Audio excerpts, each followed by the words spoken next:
Hello guys, आज हम सभी सामान्य विज्ञान के भौतिक का पाठ 1 जिसका नाम है यांत्रिक का अध्ययन कर रहे हैं। जिसका पहला क्वेश्चन है, हम देख सकते हैं लोग।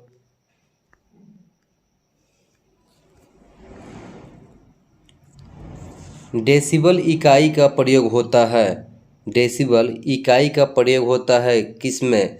तो जिसका ध्वनि की तीव्रता नापने में, ध्वनि की तीव्रता नापने में, ध्वनि की तीव्रता नापने में। अगला क्वेश्चन है, एम्पियर क्या नापने की इकाई है? एम्पियर क्या नापने की इकाई है? तो विद्युत धारा, विद्युत धारा, इलेक्ट्रिक करंट। अगला क्वेश्चन है, यंग प्रत्यास्था गुणांक का सही मात्रक क्या होता है? तो न्यूटन पर मीटर स्क्वायर, न्यूटन पर मीटर स्क्वायर। अगला प्रश्न है, मात्रकों की अंतर्राष्ट्रीय पद्धति कब लागू की गई? तो इसका आंसर होगा 1971 ईस्वी में, 1971 ईस्वी में। अगला प्रश्न है, खाद्य ऊर्जा को हम किस इकाई में मापते हैं? खाद्य ऊर्जा को हम किस इकाई में मापते हैं? तो कैलोरी में, कैलोरी में मापते हैं।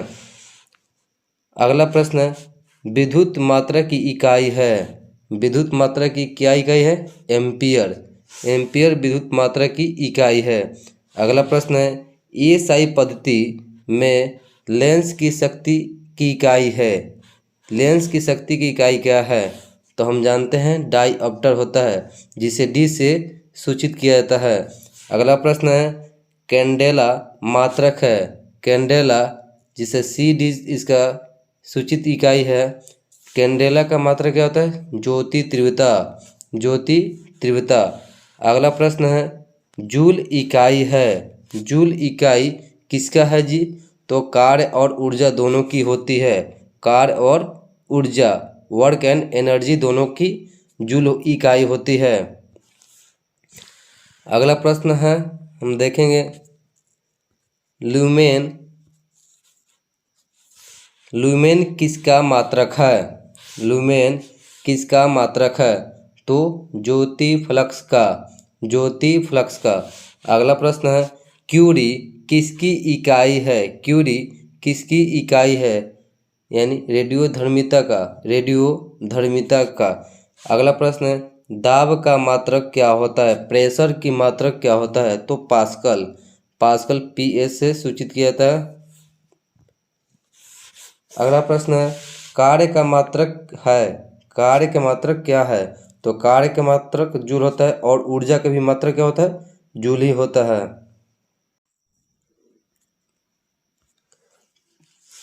अगला प्रश्न है, प्रकाश वर्ष इकाई है, प्रकाश वर्ष किसकी इकाई है? तो दूरी की, दूरी की, डिस्टेंस की। अगला प्रश्न है, जड़त्व का माप क्या है? जड़त्व का माप क्या है? तो जड़त्व का माप द्रव्यमान है, द्रव्यमान है, मास है। चलिए अगला प्रश्न है, एंगस्ट्रॉम क्या मापता है? एंगस्ट्रॉम जो है क्या मापता है? तो एंगस्ट्रॉम तरंगदैर्ध्य को मापता है, तरंगदैर्ध्य को मापता है। अगला प्रश्न है, किसने न्यूटन से पूर्व ही बता दिया था कि सभी वस्तुएं पृथ्वी की ओर गुरुत्वाकर्षित होती हैं? यानी किसने, न्यूटन वैज्ञानिक से पहले ही ये बता दिया था कि सभी वस्तु जो होता है पृथ्वी की ओर आकर्षित होता है, गुरुत्वाकर्षित होता है। तो उनका नाम था ब्रह्मगुप्त, ब्रह्मगुप्त, ब्रह्मगुप्त। अगला प्रश्न है, यदि एक पेंडुलम से दोलन करने वाली घड़ी को पृथ्वी से चंद्रमा पर ले जाए तो घड़ी होगी क्या हो जाएगी? घड़ी में एक पेंडुलम करा, यदि एक पेंडुलम से दोलन करने वाली घड़ी को पृथ्वी से कहाँ ले जाना है? पृथ्वी से चंद्रमा पर, पृथ्वी से चंद्रमा पर ले जाए तो घड़ी क्या होगी? तो घड़ी सुस्त पड़ जाएगी, घड़ी काम करना बंद कर देगी, सुस्त पड़ जाएगी। अगला प्रश्न है, प्रकाश वोल्टीय सेल का प्रयोग, प्रकाश वोल्टीय सेल का प्रयोग से और ऊर्जा का रूपांतरण करने से किसका उत्पादन होता है? किसका उत्पादन होता है? तो इसका आंसर होगा प्रकाशीय ऊर्जा का। प्रकाशीय ऊर्जा का। अगला प्रश्न है, जब हम रबर के गद्दे वाली सीट पर बैठते हैं तो या गद्दे पर लेटते हैं तो उसका आकार परिवर्तित हो जाता है। ऐसे पदार्थ में पाया जाता है। कौन सी ऐसे पदार्थ में ऊर्जा पाई जाती है? जब भी हम घर पे देखते हैं या कहीं जाते हैं लोग तो रबर के गद्दे वाली सीट पे या बस में ही ट्रेवल करते हैं लोग तो रबर के गद्दे वाले सीट पर बैठते हैं या गद्दे पर लेटते हैं तो उसका आकार बदल जाता है, आकार में चेंजिंग होता है। ऐसे पदार्थ में क्या पाया जाता है? तो हम कहेंगे ऐसे पदार्थ में स्थितिज ऊर्जा पाया जाता है। स्थितिज ऊर्जा पाई जाती है। अगला प्रश्न है, उत्प्लावकता से संबंधित वैज्ञानिक हैं। उत्प्लावकता से संबंधित वैज्ञानिक हैं तो इनका नाम है आर्किमिडीज। अगला प्रश्न है, द्रव में आंशिक या पूर्णतः डूबे हुए किसी ठोस यानी सॉलिड द्वारा प्राप्त उछाल की मात्रा निर्भर करती है। किस पर निर्भर करती है? तो हम कहेंगे ठोस द्वारा हटाए गए द्रव की मात्रा पर। जो सॉलिड द्वारा हटाए गए द्रव यानी लिक्विड की मात्रा पर। चलिए अगला प्रश्न है, जल पृष्ठ पर लोहे के टुकड़े के न तैरने के कारण क्या है? यानी हम लोग देखते हैं कि नदी या जल में जैसे लोहे के टुकड़े डालने पे क्या होता है, लोहा का टुकड़ा पानी के अंदर डूब जाती है। तो इसका कारण क्या होता है? तो कारण है लोहे द्वारा विस्थापित जल का भार लोहे के भार से कम होता है। यानी जितना जल को हटाता है उतना जल का भार लोहे के भार से क्या होता है जी, कम होता है। इसलिए लोहे की कील पानी में डूब जाती है। अगला प्रश्न है, वेग, संवेग और कोणीय वेग कैसी राशि है? वेग, संवेग और कोणीय वेग कैसी राशि है? तो सदिश राशि है, वेक्टर क्वांटिटी। अगला प्रश्न है, ऊर्जा कैसी राशि है? तो अदिश राशि, स्केलर क्वांटिटी। अगला प्रश्न है, बल गुणनफल है। किसका गुणनफल है जी? फोर्स। तो द्रव्यमान और त्वरण का बल गुणनफल है। अगला प्रश्न है, जब कोई व्यक्ति चंद्रमा पर उतरता है तो उसके शरीर में उपस्थित क्या परिवर्तन होता है? तो हम आंसर में कहेंगे कि भार घट जाती है, उनका जो वेट होता है वो घट जाती है, डिक्रीज होती है, भार घट जाता है तथा मात्रा अपरिवर्तित होती है। यानी जितना उनका मात्रा होता है, मात्रा क्या होता है? अपरिवर्तित होता है। यानी हम कह सकते हैं मात्रा क्या होता है? अपरिवर्तित होता है, उनका मात्रा बदलता नहीं है। अगला प्रश्न है, किसी पिंड के उस गुणधर्म को क्या कहते हैं जिससे वह सीधी रेखा में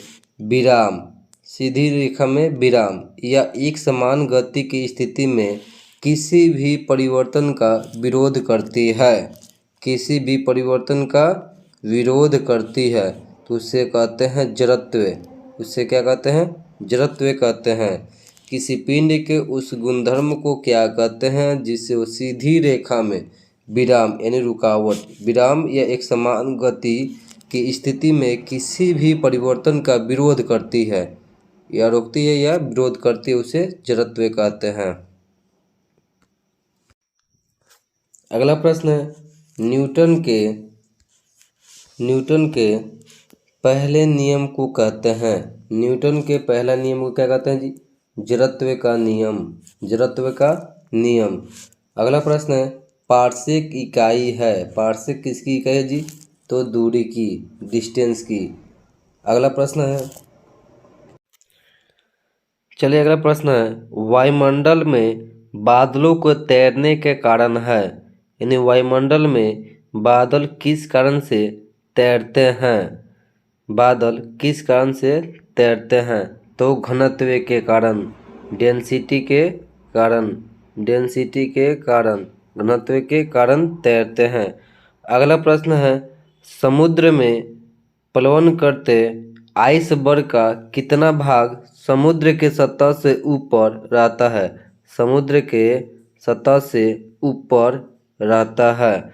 तो हम कहेंगे 1/10, 1/10 भाग समुद्र के ऊपर रहता है।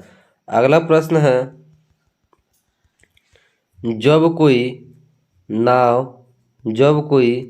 नाव नदी से समुद्र में प्रवेश करती है, नदी से समुद्र में प्रवेश करती है तो क्या होता है? तो थोड़ी ऊपर की ओर उठती है, थोड़ी ऊपर की ओर उठती है। चलिए अगला प्रश्न है, पानी का घनत्व अधिकतम होता है, पानी का घनत्व अधिकतम होता है 4 डिग्री सेल्सियस पर, 4 डिग्री सेल्सियस पर।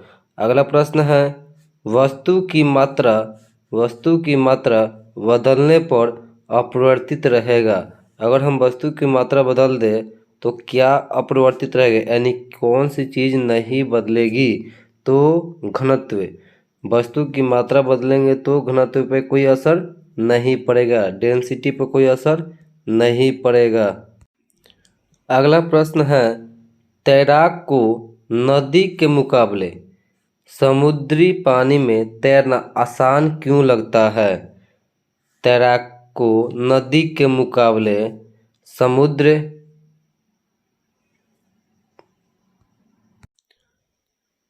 समुद्री पानी में तैरना आसान क्यों लगता है? तो इसका आंसर होगा, समुद्री पानी का घनत्व साधारण पानी से ज़्यादा होता है। समुद्री पानी का घनत्व, डेंसिटी, साधारण पानी से ज़्यादा होता है। अगला प्रश्न है, यदि पृथ्वी का द्रव्यमान वही रहे, पृथ्वी का द्रव्यमान वही रहे और त्रिज्या 1% डिक्रीज हो जाए, कम हो जाए, तब पृथ्वी के तल पर जी का मान क्या होगा? जी का मान क्या होगा? तो कमी होगा तो कितना? -2% क्या हो जी? बढ़ जाएगा, -2% बढ़ जाएगा, 2% क्या होगा? बढ़ जाएगा, 2% बढ़ जाएगा। अगला प्रश्न है, ऊंचाई की जगह पर पानी 100 डिग्री सेल्सियस के नीचे के तापमान पर क्यों उबलता है? पर क्यों उबलता है? तो इसका आंसर होगा, क्योंकि वायुमंडलीय दाब कम हो जाता है। वायुमंडलीय दाब, प्रेशर क्या होता है जी? कम हो जाता है, अतः उबलने का बिंदु नीचे आता है। उबलने के बिंदु क्या होता है? नीचे आ जाता है। अगला प्रश्न, कोणीय संवेग एवं रेखीय संवेग के अनुपात, कोणीय संवेग एवं रेखीय संवेग के अनुपात की बीमा क्या होगी? बीमा डायमेंशन क्या होगी? तो m0 l1 t0 होगी। कोणीय संवेग एवं रेखीय संवेग के अनुपात की बीमा क्या होगी? तो m0 l1 t0 होगी। अगला प्रश्न है, बर्नौली प्रमेय आधारित है, बर्नौली प्रमेय आधारित है किस पे? तो ऊर्जा संरक्षण पर, ऊर्जा संरक्षण पर। अगला प्रश्न है, लोहे की सुई पानी के सतह पर तैरती है, लोहे की सुई पानी के सतह पर तैरती है, इस परिघटना का कारण क्या है? तो इसे कहेंगे पृष्ठ तनाव, पृष्ठ तनाव। अगला प्रश्न है, ब्लॉटिंग पेपर द्वारा सूखने स्याही सूखने में शामिल है, स्याही सूखने में शामिल है क्या है? तो किसके कारण होता है? तो केशिकीय अभिक्रिया परिघटना के कारण ब्लॉटिंग पेपर द्वारा स्याही सोख लिया जाता है। सोख लिया जाता है तो किसके कारण? केशिकीय अभिक्रिया परिघटना के कारण। अगला प्रश्न है, यदि हम भूमध्य रेखा से ध्रुव की ओर जाते हैं, यदि हम भूमध्य रेखा से किधर जाते हैं? पोल की ओर, ध्रुव की ओर जाते हैं, ध्रुव की ओर जाते हैं, तो जी के मान में क्या होता है? जी के मान में क्या परिवर्तन होता है? तो हम कहेंगे कि जी के मान में इंक्रीज होगा, बढ़ता है, इंक्रीज होता है। यदि हम भूमध्य रेखा से ध्रुव की ओर जाते हैं तो जी के मान बढ़ता है। अगला प्रश्न है, शरीर का वजन, शरीर का वेट, शरीर का वजन कहाँ पे अधिकतम होता है? तो ध्रुव पे। कहाँ पे? इस पोल पे अधिक होता है, इंक्रीज होता है। अगला प्रश्न है, एक अंतरिक्ष यात्री पृथ्वी तल की तुलना, एक अंतरिक्ष यात्री पृथ्वी तल की तुलना में चंद्र तल पर अधिक ऊंची छलांग लगा सकता है। क्यों लगा सकता है? बतलाना है। तो हम कहेंगे कि चंद्र तल पर गुरुत्वाकर्षण बल पृथ्वी तल की तुलना में अतलप है, यानी नहीं होती है। चंद्रमा पे गुरुत्वाकर्षण बल पृथ्वी की तुलना में नहीं होती है, इसलिए एक अंतरिक्ष यात्री पृथ्वी तल की तुलना में चंद्र तल पर अधिक ऊंचाई छलांग लगा सकता है। अगला प्रश्न है, जब एक पत्थर को चांद की सतह से पृथ्वी पर लाया जाता है तो क्या बदलाव होता है? जब एक पत्थर को हम क्या किए? जब एक पत्थर को चांद की सतह से पृथ्वी पर लाए, चांद की सतह से पृथ्वी पर लाए तो क्या होता है? चांद की सतह से पृथ्वी पर लाया जाता है तो इसके भार बदल जाते हैं, इसका वेट क्या होता है? चेंज हो जाता है। यानी ये अगर ये 5 kg का होगा तो कितना kg का हो जाएगा? 1 kg का हो जाएगा, पर इसका द्रव्यमान नहीं बदलता है, यानी जितना साइज का होगा उतना ही साइज में रहेगा। अगला प्रश्न है, किसी लिफ्ट में बैठे हुए व्यक्ति को अपना भार कब अधिक मालूम पड़ता है? तो जब लिफ्ट कहाँ जाए? ऊपर की ओर जाए, त्वरित गति से ऊपर की ओर जाए तो लिफ्ट में बैठे हुए व्यक्ति की भार अधिक मालूम पड़ती है। लिफ्ट में बैठे हुए व्यक्ति का भार अधिक मालूम पड़ता है। तो चलिए आज के लिए इतना ही क्वेश्चन, फिर मिलते हैं कल।